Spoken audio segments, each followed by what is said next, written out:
Hello and welcome to the first Unknown Comics Tabletop Gaming Podcast. I am Brandon, Chris. Tanner.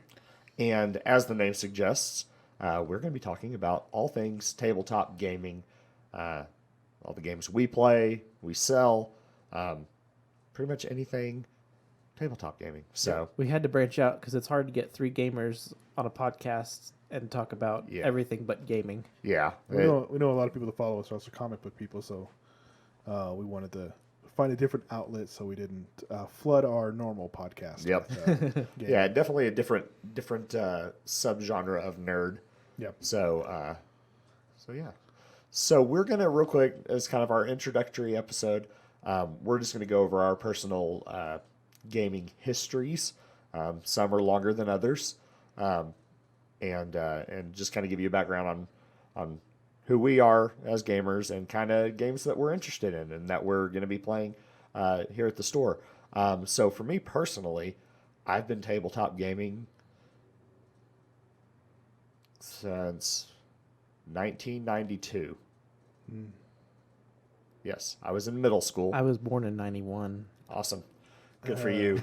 Yeah, I was thinking just now in my head, I'm like, I have to go back multiple decades to figure out when I started doing this. I moved back to Amarillo from Colorado and started going to middle school.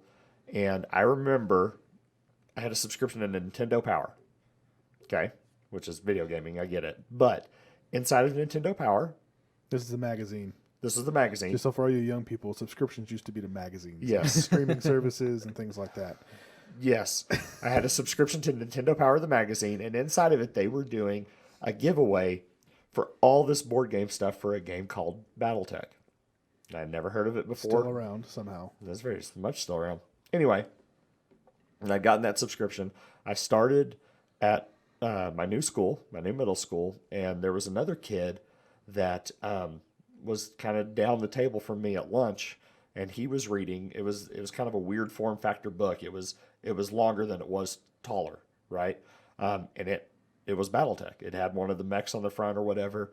And I was like, I went and sat down next to him, and I was like, hey, do you play? And he looked at me and he's like, this is a game? Yeah. He had just, and what it was is BattleTech had what they called technical readouts. And what they were is it was like little schematic drawings of all the different mechs in the game. And it had their kind of their loadouts and their rules and everything, but it had all their lore and everything. And to him, it was just a cool, like, This is cool. book that he Book was about at. robots. He was at Hastings. He saw the book and he's like, "Hey, Dad, can I have this?" Sad face. Yeah, that was the place. And I was like, "No, there's an actual game." Of course, back then we didn't have online to go just order the box game online, so we had a game store here in Amarillo called Games Plus. When you had catalogs. We did have those, but those even weren't readily available to a middle schooler. Yep. Well, the game store would have had it for you. That's where you would have got it. That's true. So we had a game store over by the mall called Games Plus, and I happened to walk in there one day, and they had a used copy of one of the older editions of BattleTech. Was Games Plus around that long? Uh-huh. I didn't even realize they were around that long. Yeah, it was a long time ago. Man. They were around when Magic first launched. Yeah. So that would have been 94, 93, 94. So is Game Masters around then too, right? That was after. Just a little bit after, because they kind of merged at one point. Yeah, it would have been after I graduated high school. So it would have been early 2000s that Game Masters opened. Oh, man. So I bought that box set, and me and that kid, Seth, he ended up being my best friend pretty much I throughout was high going to school. say, what happened right then was a moment of movie recreation. But really, before it happened, you said, hey, did you know this was a game? And he looked up at you and said, do you want to be best friends? It kind of happened that way. And so I bought the box set. We started playing. We probably played it wrong, but that was the gateway game, right? Yep. From there, we met another friend that we started playing AD&D, second edition. Never played in a role-playing game. Still the only thing I've never done. Pretty sure we played that one wrong too. That's okay. But no, I don't think anybody played AD&D right because the rules were so horrible. But anyway, then eventually that same friend that kind of got me and Seth into D&D had other miniatures to a game called Warhammer. Played that one. Warhammer Fantasy Battle. Played that one. specifically. And he had an undead army.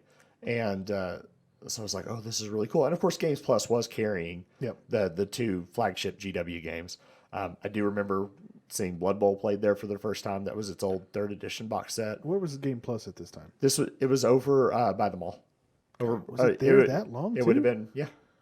That was like its original location. Yeah, It that's bounced around really the only place I remember it. in that strip center. It bounced around there a couple of places. But anyway, I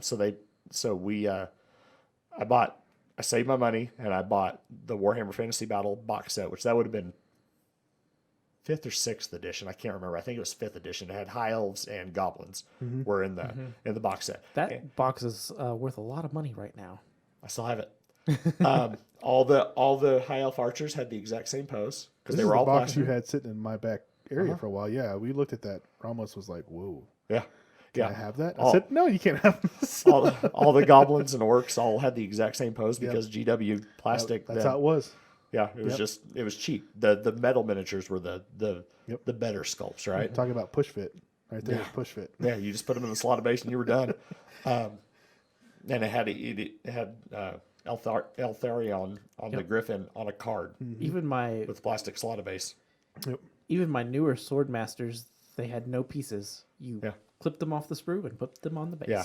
So we played that a little bit. Of course, as we got older, we started playing more video games and spending our money on that. Eventually, Games Plus closed. The game store in Amarillo kind of bounced around a little bit. Yep.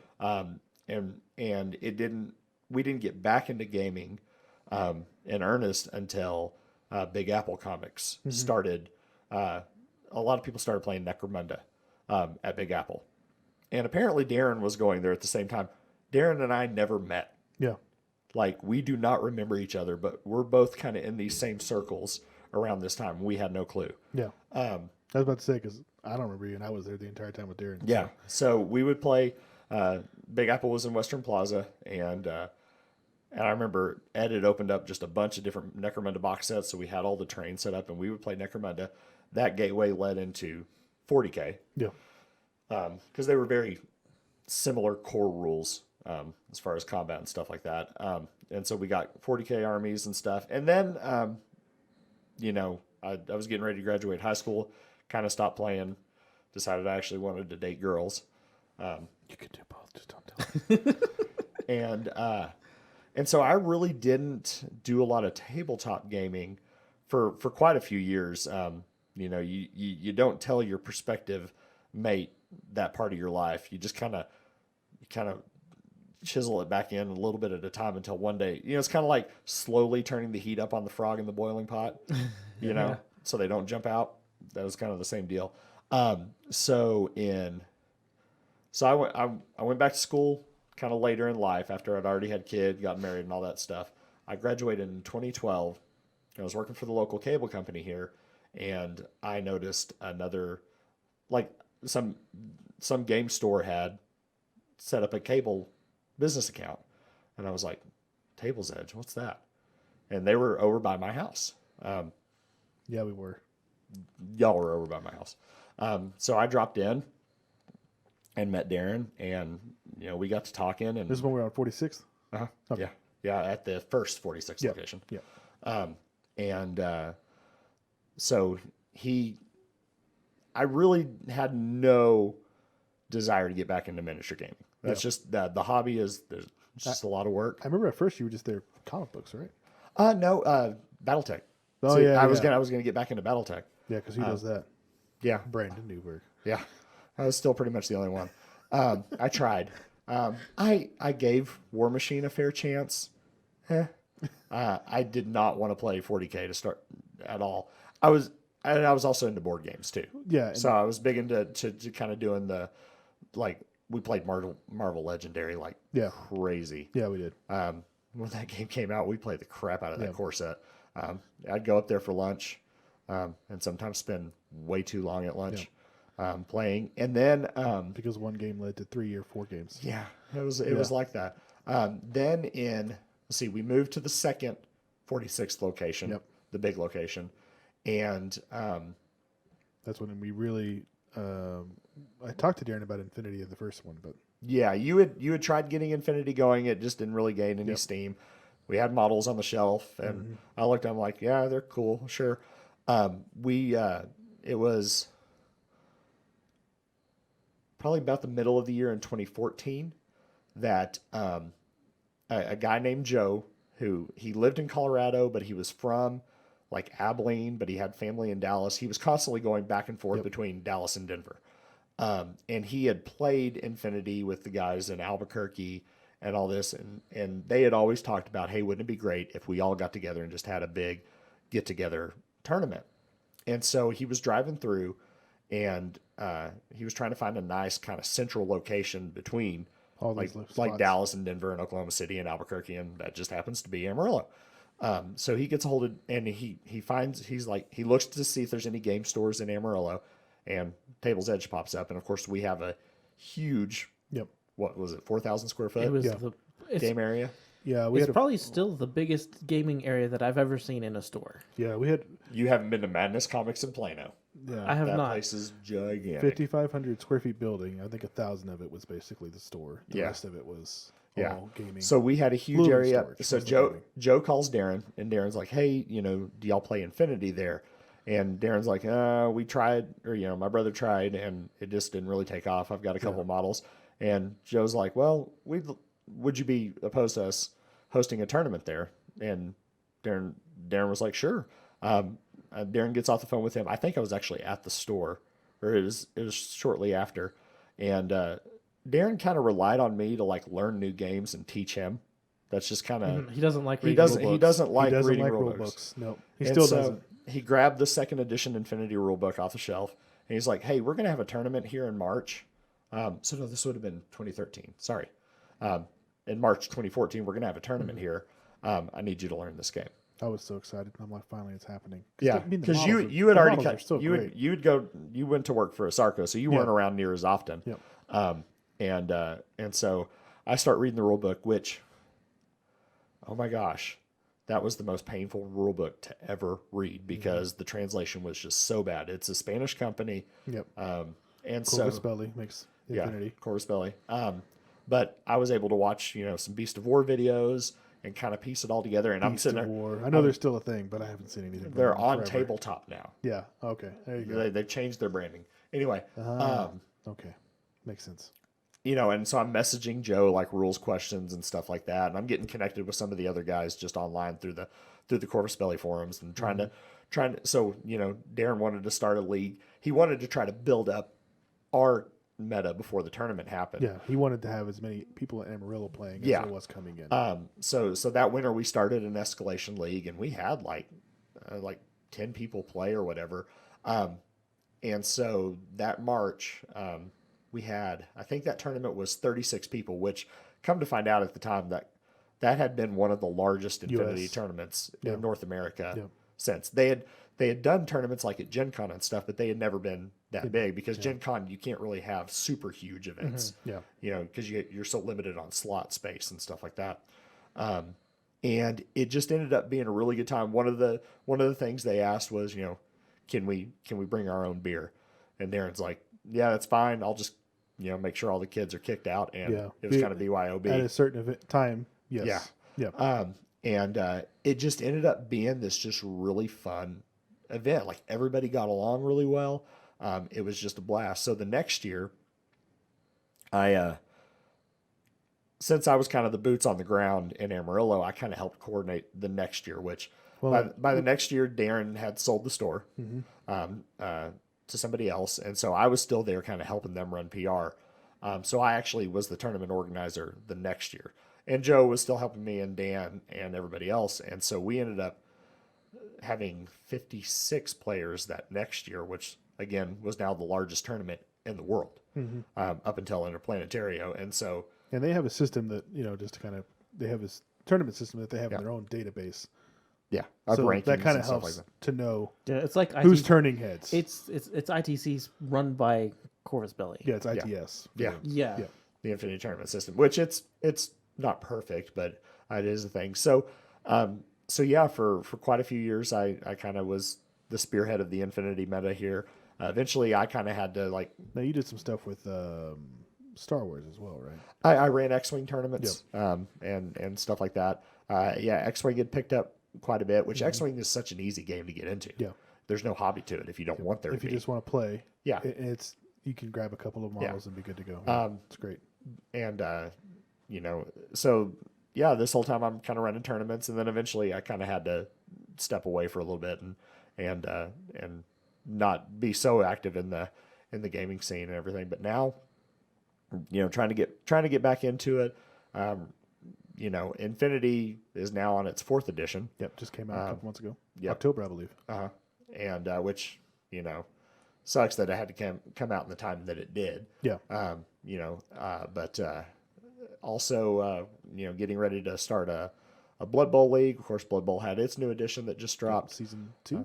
They're calling it the second season edition. So this is technically, it's hard to gauge what edition Blood Bowl's really on right now because it's been around forever as well. Yes, depending on if you go by what GW released as box sets, then it's the 5th edition. But there were all these living rule books that they released for this big period of time where Games Workshop didn't make any product for it. Yeah. But they allowed people to kind of make what they call the living rule book. And then, of course, GW is now, they've kind of revitalized their specialist gaming, so they're bringing all the specialist games back. Yeah. Necromunda and Blood Bowl, and I think those are really the only 2 they So brought. far, They have other boxed games as well. Yeah. So that they're. Warhammer Quest did come back. I haven't seen anything in a while, but at one point there were rumors of Mordheim coming back. I don't see them doing it in that way because they've pretty much abandoned the old fantasy. For the time being, they have until Forge World launches Old World. Yeah, so we'll have to see. I mean, they may just relaunch it inside Age of now Sigmar. they have solo games, Blackstone Fortress, which is in the 40K universe. They have part of the Warhammer Quest Killzone, line. the Warcry stuff. I mean, Warcry. There's the other Age of Sigmar one that's more like Blackstone Fortress. I've got a box. Well, there was Warhammer Quest, which is Shadows over Hammerhall. That's it. and Warhammer Quest. Warhammer Quest was an old school box game too. Okay. Back in the original, it was kind of the dungeon crawler type game. And then, of course, I don't want to leave out if you're one of those middle-aged people. We do have Lord of the Rings that Games Workshop makes. Which, from what I understand, is actually a really fun game. It's just not a lot of people around us play it. I played it when it first came out. Yeah. It's funny. It was one of the main games I played at Games Plus, but we'll get to that later. Yeah. So yeah, that's my long and illustrious history of tabletop gaming. So, Tanner, you go next. So I've always been into board games, as long as I can remember. But it's hard being a kid growing up in the age of high-speed internet and trying to get other kids to play Risk with you. What's called high-speed internet? Even just DSL. Okay, what's that? I didn't have that growing up. Well, must be nice. Yeah. Try having that and getting other kids to play Risk and Axis and Allies with you. Hey, Risk is awesome. That's what I said. Axis and Allies will take you a day and a half to play. But it's the most rewarding day and a half you'll ever have. Just to kind of hit it on the head, the best Risk that I've ever played was Risk Legacy. If you haven't played that version, where you actually have to change the map, the board. Oh yeah. You can't use it after you play your campaign. I mean, it was the first that kind of set the legacy. Yeah. So now Pandemic has its legacy versions. Gloomhaven is a legacy game, kind of a thing. It's awesome. Risk Legacy for people, and you do it once a week for 3 or 4 months. I mean, it's pretty awesome. But I loved Risk. I loved Stratego. That was another one that was one of my favorites. And then I got into video gaming for the most part. Yeah. So for a long time, all through middle school and high school, I just strictly did video gaming. And then in college, I started getting into comics. I met Darren at our very first local comic convention here, Amicon #1.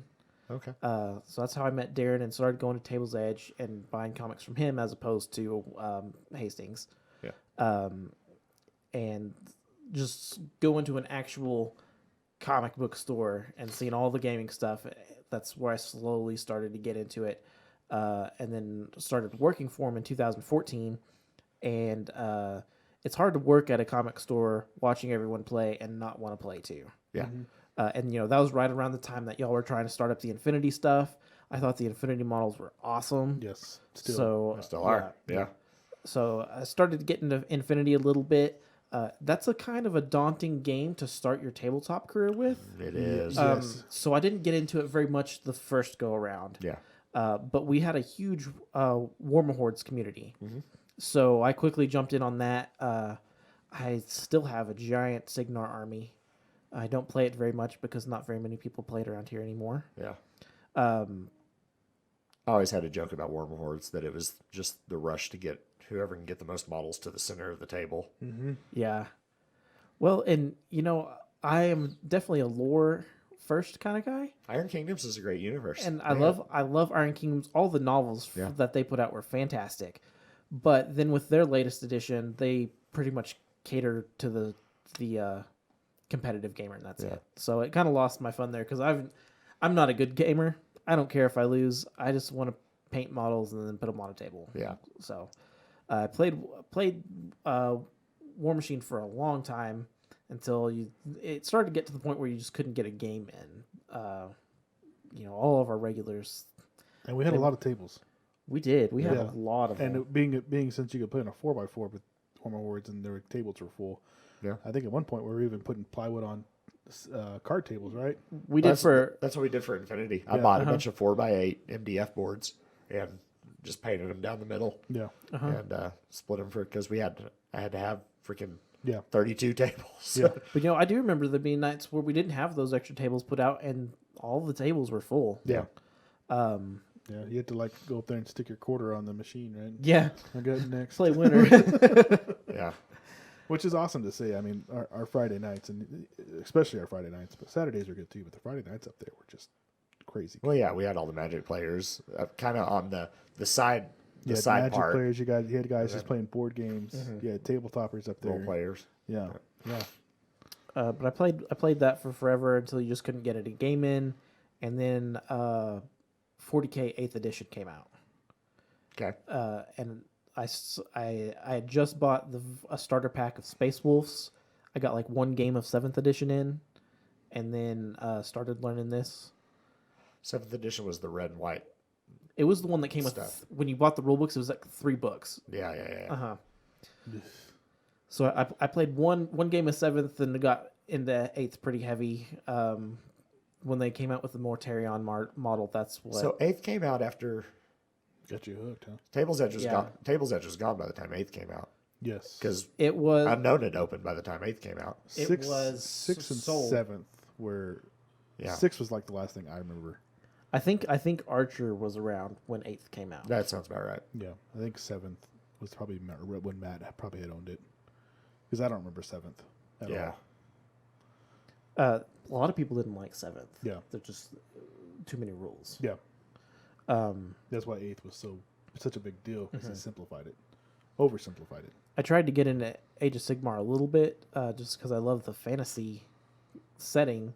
Yeah. The old world setting's fantastic too, but it's hard to wrap your head around what's going on when there's 8 different realms as opposed to physical locations on a map, and then the entire game is Sigmarines. So there's not much diversity in the game right now, not in my opinion. Well, I think that's because they took away. Well, and they took away a lot of the diversity and just crammed them into one thing. So, and they did it so they basically started from scratch so they could copyright all the names, right? Yeah. So it's still fairly young as a game. We're on 2015 is when Sigmar dropped. So they just still haven't fleshed out a lot of the armies. Because what they'll do is they'll release an army, a battle tome, and it'll come with enough to put together a 2,000 point list, and then they'll move on to the next faction. Yeah, which there's technically really 4 factions in Sigmar. And that's how it originally played. So I actually liked the first edition a ton because there was no point rules. You just threw your armies together as long as they shared the one keyword. It was kosher, and that was a lot of fun. Yeah. But then as they started getting more of the match play rules, it's got to where. Yeah, there's the 4 main factions, but you really got to check or choose just one sub faction to really make your army work. So I tried to get into that a little bit, not so much. I do have a Skaven army. I'm super into 40K. I've got Death Guard. I've got Adeptus Mechanicus. I've got a bunch of Knights and Titans and that sort of stuff. I'm more of a hobbyist than anything. I like to paint and that sort of stuff. Did you ever buy Forge World Titan? Yeah, A big boy? yeah, I have one. Yeah, you get some cool Knights actually. Yeah, I've got like 9 Knights, a Warhound, and a Warlord. Dang. No. Well, they probably don't need more because everything's packed up still. But they look pretty Yeah, good. they're in storage table. right now. But one of these days they'll come out of storage and we'll have an apocalypse game up here. Forge World Titan's resin? Yeah, Jeez, it was a pain in the butt. That's a heavy boy, isn't it? I have him magnetized in sections, so his legs are one piece, his body's one piece with the head on it, and then his arms come off. It probably weighs about as much as Colossus right there. Yeah. Yeah. I mean, he's not as big, Yeah. but he's not far from it. He's actually probably taller. Yeah. Yeah. When you get the shoulder cannons on him, he's taller Yeah. than that. Man, that's a big freaking model. He's about 3 feet tall. Jeez. All right, Chris. You're up. Are you caught up? Yeah, I'll play anything you put in front of me. No. I mean, are you caught up to right now? Pretty much. Present I mean, day? yeah. I love hobbying. So if the models are cool and someone wants to play a game, I'll buy into it. So, He loves hobbying so much he's threatened to paint mine if I end up butchering his models. We are not doing bat reps with unpainted models. Listen, Brandon can paint good enough. That's all I gotta say. I've seen it. It just doesn't do it very fast. He just doesn't like it. That's okay. There's some people that are hobby. There's some people that are gamers. It's no big deal. Yeah. No big deal. All right. So kind of start off with me. So here in Amarillo, the main store I knew was Big Apple. I was that kid that you hated when you went to the game store if you were older. I was that younger brother of the brother that had to take his brother with him. That was me, hiding under the table, poking you in the leg. That was me. I've been in game stores probably since I was 7 or 8 years old. Mostly, of course, Darren's not here with us right now, but he was addicted to his comic books. He had to get them, had to get his fix. Did whatever he could to make some money to go get them. And eventually we were in there, and Big Apple was in Western Plaza, like Brandon had said. And they were playing, they may have been playing Blood Bowl. Something. They were playing something, and he was like, hey, can I try it? And somebody's like, yeah. So they kind of showed him a little bit, and then he was hooked from there. Yeah. And this was probably around the same time, 92, 93. Yeah, so he would have moved into the old dollar store because there was a dollar store inside Western Plaza. Yep. And he bought that space because he kind of had like a little corner space for the longest time, and he was just comics there. I remember it was both. Yeah, and then he moved to the big long. It was a big long shotgun. Yeah. He had like a huge anime section in the middle. Yeah. And then all the gaming stuff was in the very back. Yeah, that would have been. I was in high school, so that would have been probably 94, 95. Yeah. If I had to guess. Yeah. So, like I said, been around the gaming community for quite some time. As far as when I started playing, I was probably 10 or 11 when I started just kind of, messing with it a little bit. Because I wasn't going away. I was still that annoying kid that was up there all the time. Some of the other guys were, they're pretty cool. They didn't really care. I mean, I was there all the time. So they, I started learning a little bit here and there. And this was a little bit of second. Don't really remember much about it. I know the first time I really was playing was 3rd edition. Yeah. 40K. So that's 3rd edition would have come out right when he moved to the to where he currently is right now. Yeah. So I like I said, I remember. I remember first gen orcs, the Marines, the static poses, the push fit, all this jazz. So, so then, like I said, third was when I really started getting to play. First armies I played was probably really dumb to do. I'll say the first ones I really wanted to do was Dark Angels, and then I did a little bit of Blood Angels. But the first army I remember actually fielding myself was Tyranids. Okay. I have no idea why. They had like to paint a lot of models. Yeah. I don't know. I bugs, whatever. But and then so I remember playing Tyranids. I remember that being extremely difficult at the time. So I remember going right back to trying to do Blood Angels, Dark Angels, those kinds of things. But so that was me as a kid. Every Saturday we were up at the store. Whenever we could be, we were up at a game store. That's just kind of how Darren and I were. for the longest time. And then we moved. It was kind of nice. We lived on Avondale, which here in Amarillo is not very far from the game store, so we were able to walk there all the time. That's right down the street from where I grew up. Yeah, so we lived on Avondale, between Plains and I-40. So so we just walked right over there, all the time. And then we did this terrible thing. We moved outside of the city, blah blah blah, and then I no longer got to play any games. Well, but he moved too, so he did, but he moved out of Western Plaza. But there wasn't anybody driving. There's not. We couldn't just walk to the store anymore. So that kind of ended things for quite some time. I played video games here and there. I never really got into anything crazy as far as gaming goes on video games. I've played Super Nintendo. I started with Nintendo, Super Nintendo, PlayStation. Stayed with PlayStation for quite some time until I was an adult and went over to somebody's house and they're like, "Hey, you want to play Halo?" I was like, "Okay, cool." It's like, "What is this?" Oh, it's an Xbox. What? Never played this before. Microsoft's making a what? Yeah. So that's probably my first experience outside of PlayStation right there. So, so it's been interesting for as far as my younger stuff goes. And then as I got into high school, Darren kind of got back into gaming again, and then so kind of something brothers do. We start hanging out at Big Apple again. He's on his new location in Western. Yeah. Kind of fell off there a little bit as far as who was playing, things like that. Yeah. Other people started having better places to kind of play. So Games Plus was one of those places. We played at Games Plus, Game Masters, Griffin Games. Yep. So kind of just hopped around a little bit. Played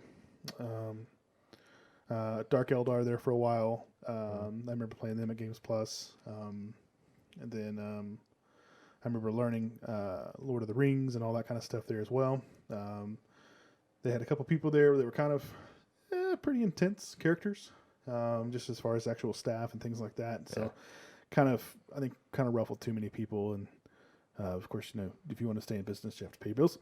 So, so that kind of hopped around. Of course, Big Apple's just been the staple. So, eventually we went back to playing there.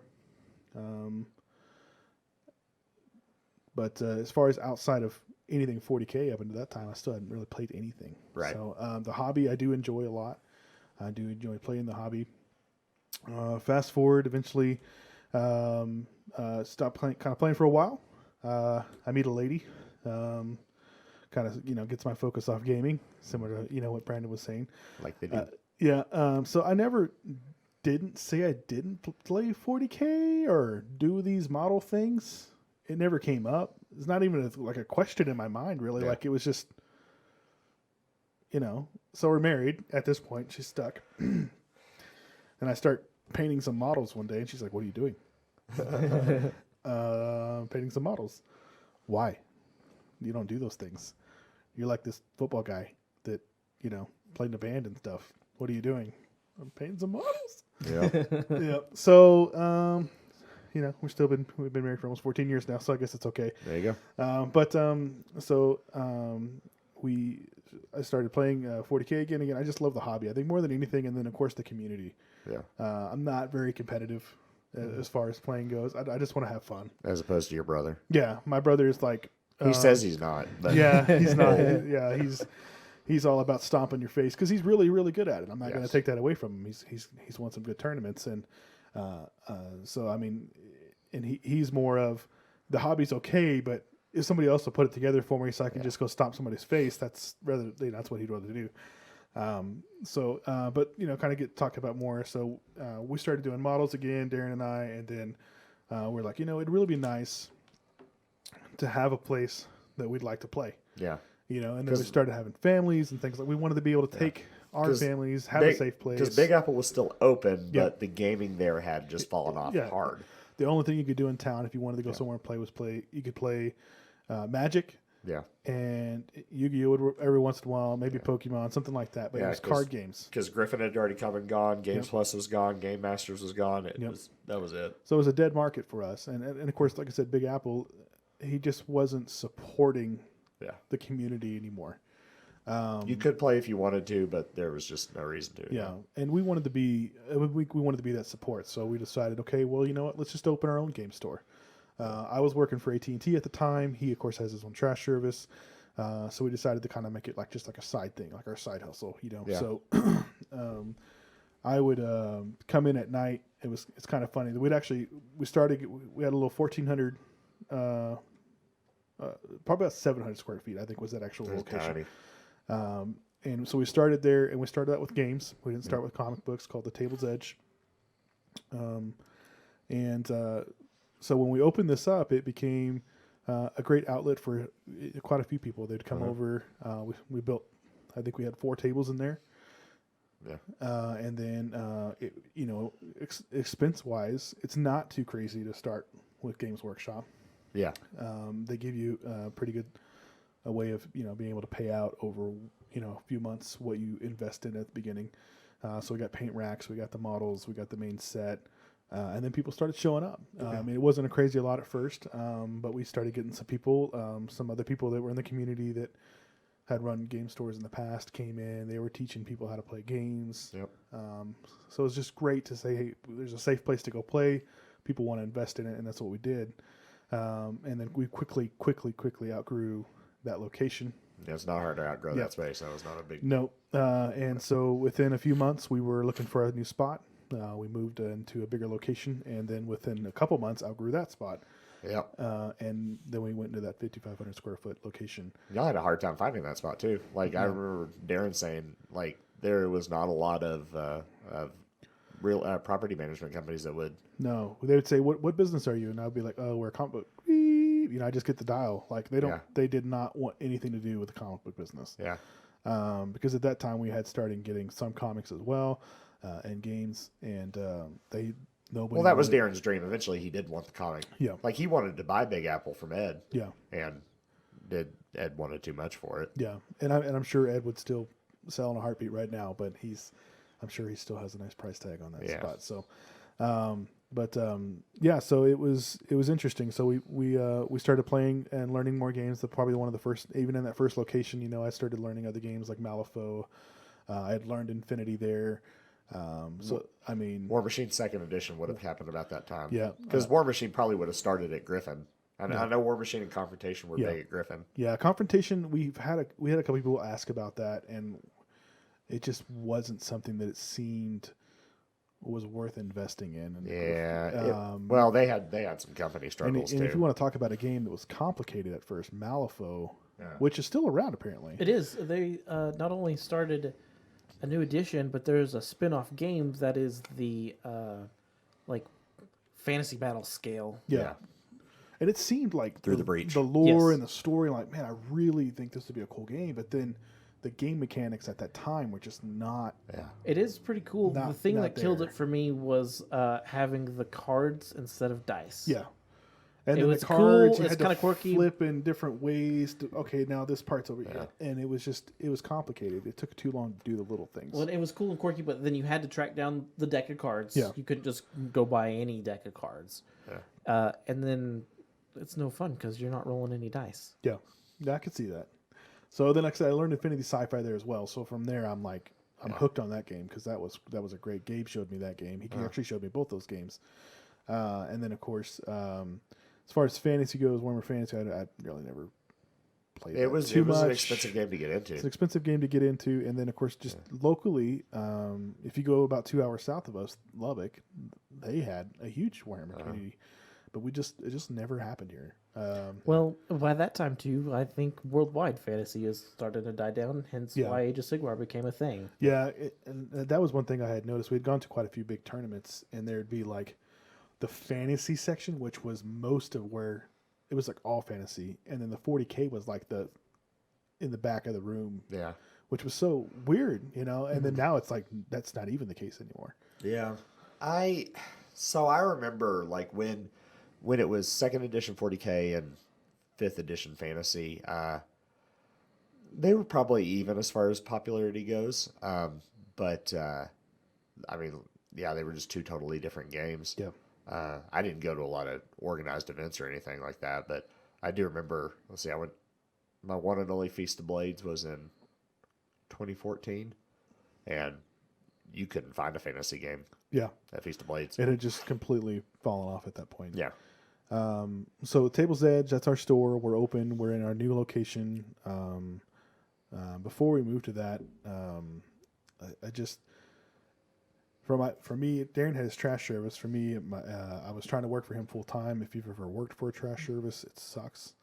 So it just was, that part wasn't working for me. So I actually had left the store and went to work for a copper refinery here locally called Asarco. Yep.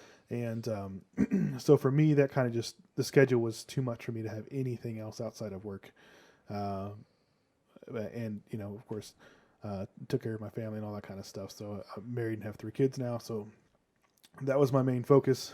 Darren kept going with the store for a while. We even actually had a second location that I did help set that up in Pampa. And so that was there. Then after a couple years, Darren got a great opportunity to go work for Hastings. If he ever gets a chance to tell his story, he'll be telling some of the same thing. It's going to overlap, of course, as we're brothers. He got a great opportunity to go work for Hastings to be the comic buyer for all their stores. He bought all their Magic cards. He bought all their comic books. He bought all kinds of anything that was related to a nerd game, even if it was some other version. He was the guy that bought that stuff for Hastings. Yep. And he started, one of the other reasons they wanted them to come work for him is they wanted to start making Hastings feel like your local comic store, right? Yeah. So he started in-store gameplay, like with Magic. So they would actually set up, do Friday Night Magic in the Hastings stores and things like that. And at some point, it was eventually supposed to even get to where they were going to have tabletop in game stores. So it just, of course, didn't get there because Hastings isn't a thing anymore. Yeah. So as Hastings was getting closer and closer to being, I've been working at Sarco for almost 3 years now. Starting to kind of settle down there. I've got, You were doing all your electoral apprenticeship and all that other jazz. Yeah, so I've gotten into an apprenticeship out there.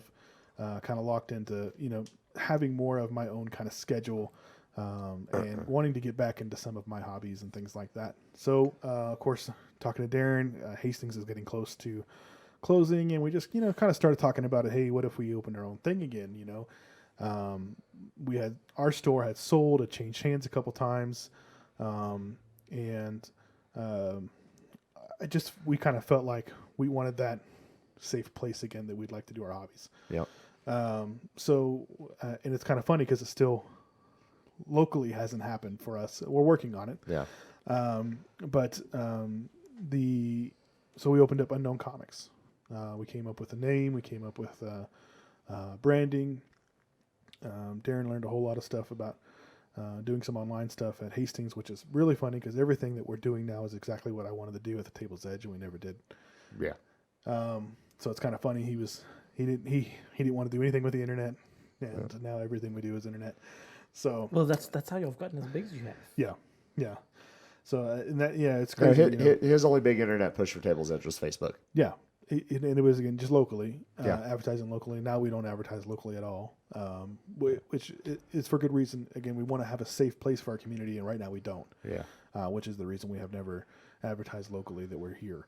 I'm sure as soon as we do, it'll be just like it was last time, where there's people here in-house playing all the time. So I'm excited for that moment because that's still really what I want. I am working on it. Our retail location is growing and getting more and more put together, getting more people in the right places. You even built some new tables last weekend. Yeah, we got 2 6x4s back there. We've got material for the other one we'll probably build this weekend. Brought in some more back issue bins, and going to get some more shelves up for the product. Today, my first order of Infinity arrived. So excited to have something else besides Games Workshop products in the store. Right. And then of course we're working on Blood Bowl leagues, things like that. So it's been a crazy ride. Our online comic book business has exploded, and we're very, very happy about that. Yep. We've been around for 4 years now. I was able to, after 1 year of being around, I was able to come on full time for Unknown Comics and able to quit Sarco, which was a good thing because for me that I was able to do at the time. Those guys, the plant's just closed right now. It's a good thing it happened for me. A lot of those other guys have been finding more work, and thoughts go out to those guys. So it's good that I did leave when I did, and found it, be able to get back into one of my passions. So for the store, what I do, I order all of our online stuff. I take care of our entire website. slowly wanting to grow our gaming Yeah. business, our gaming community, of course, locally and abroad, online and whatever as well. So that's kind of what my focus is getting to. Because the linchpin of being a gamer, a tabletop gamer, as opposed to a video gamer or whatever, is you need that local community, right? If you don't have people to play with, you don't have a game. And, there are board games that you can play solo, but it's not the same. The new wears off really quick, right? And we have a guy that he'll play against himself. He was in COVID restriction, and he played Warhammer against himself, and he's like, I kept forgetting my freaking dice and pissing myself off, so I just quit. And now there's new ways to play these games online and stuff, and they're during COVID time, because I developed an online way to play Infinity. Through a piece of software called Tabletop Simulator. Me and another guy developed it, and it's actually really popular. I've never actually played it. I built it. And you actually worked with Corvus on this, correct? So they gave me some assets to kind of put in the game. That was more so for Aristea than it was for Infinity. Aristea being kind of an offshoot board game that they made. It's kind of like an arena combat game. Very similar, not very similar, but very similar to like a MOBA kind of a thing. So yeah, they I don't know if they've officially endorsed it, but they kind of realized that, especially during COVID time, that was kind of just propping up their community, because this year they were releasing their Code 1 rule set, which was going to be their beginner kind of intro rule set that was going to kind of step you into N4, the 4th edition. And so they release it, they have all these plans for it, and then nobody can play. And then of course, N4 comes out in the height of it, and that's impacted how it's been adopted, and time will tell to see how that works out for them. But people were able to play. People are playing 40K on Vassal and Tabletop Simulator, and Sigmar and all these others. And you can rail about the legality of it, but I think for now it's kind of keeping those communities until people can play in person. It's one of those things. When I was at Sarco, there are a lot of those guys. They're good guys, but I had nothing in common with them. I was a mechanic apprentice for 4 years out there, and I'm not really big into mechanic on anything else except for when I had to go out and work. I could talk about that, and so if I bring a 40K codex up there, that's how it was for me working. What you reading, nerd? That's how it was for me working at the American Quarter Horse Association. You're up there every day working with these people that grew up out on the ranch dealing with horses all the time, and then I'm the nerd kid that does their video stuff. They have no idea. I completely understand. So I mean, it was kind of hard. You start to yearn for that community again. You start to say, well, I wonder what this guy's doing, because that many will talk to him in 3 or 4 years, or what's this guy doing? And you two would be perfect examples of that, because just even with outside, with work the way it was, I was working stupid hours. There's no way I could have community with anybody, even if it was not tabletop related. So it's just great to finally be able to be back into it. Now we started carrying 40K models at the very end of last year, so we've had them basically for a year now. And then finding out that they started doing this Primaris stuff, because I missed 7th, I missed 8th. All these things were brand new to me. So being able to come back in here and go back to one of the armies I was really passionate about, which was Blood Angels. So I'm building that now, and we're starting Blood Bowl, and got some Necromunda stuff. Well, and you came back at a good time, because during 7th and most of 8th, Space Marines were trash. Nobody played Space Marines. Now everybody. Now they're Space Marines. Because they're Space Marines. So, and then of course, in Sigmar, fantasy, I always wanted to do it because I really I even had some Bretonnians. I had them done, but I just didn't want to put an arm and a leg into it.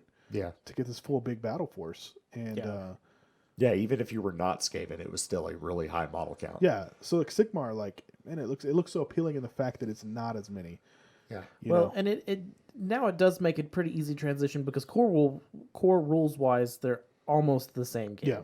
And there's some minor differences. It took the brick aspect out of it. I mean, some people still run them as stat lines are completely different. Now it's just like, do I like my models to look fantasy, or do I like them look sci-fi? There's not so much of a rules difference. Now, until you've played 5th edition fantasy or second edition 40K, Yeah. and you're looking up the weapon skill chart. All right, your weapon skill is 3. That was Yours that is way a- in 40K until 7th. Yeah, I mean that was Anytime there's a chart in the rule book, that's a bad idea. yeah. I mean it was.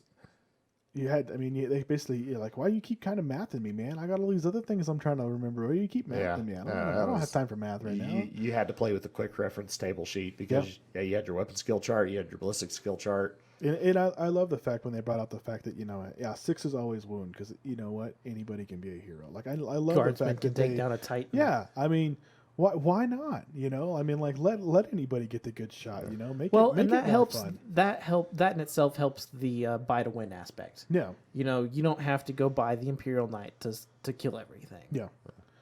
So it's been a great ride. It's been a cool experience. It's cool to finally start seeing this stuff come back and that I get to be a big part of my life again. So I'm really excited. Well, about and it. so like GW, they went through a whole executive leadership change, and that was a big deal. that was a big deal. And they're starting to make some really good decisions as far as having a media presence and all that sort of stuff. Their stuff that they do on Twitch is great.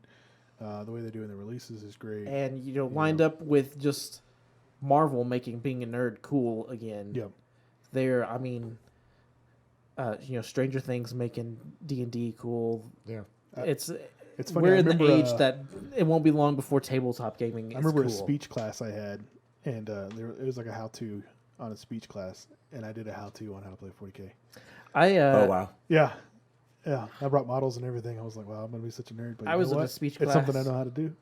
I was in a speech class in college, and we had to do a speech about just telling about something that we were passionate about. And one kid brought his 40K box set up there. Yeah. There you go. That might have helped you. Yeah, it was pretty cool. Those Trying are to think pretty. if I Those did are pretty anything neat. nerdy like that. Yeah.